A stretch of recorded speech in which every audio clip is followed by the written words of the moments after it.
What is the liberal perspective on humanitarian intervention? Imagine a world where people are protected from harm, even if it means stepping into someone else's backyard. This is the essence of the liberal perspective on humanitarian intervention. From this viewpoint, intervention is justified mainly on moral and humanitarian grounds.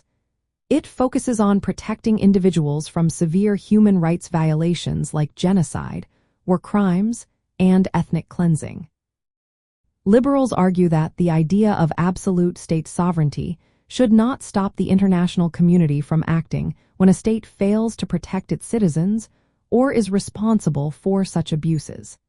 In their eyes, the international system should prioritize individual human rights over strict adherence to sovereignty.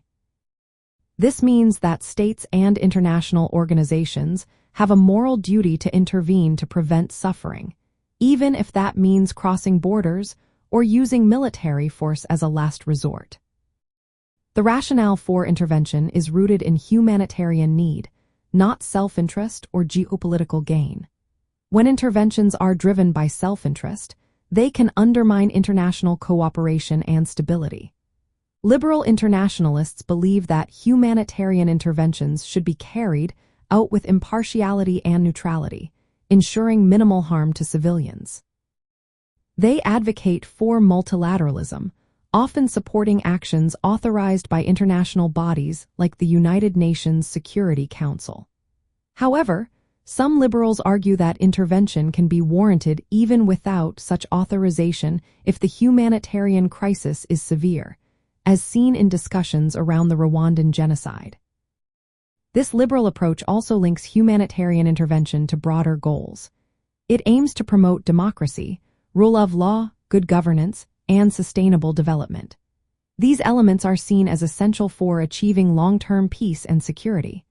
Post-conflict justice and intervention are viewed as opportunities to rebuild societies based on human rights and democratic principles. This helps address the root causes of conflict and abuses.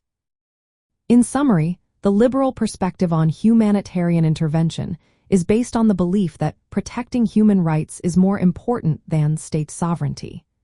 It emphasizes the need for international cooperation and legal frameworks. Interventions should be principled and measured responses aimed at alleviating human suffering and creating a just international order.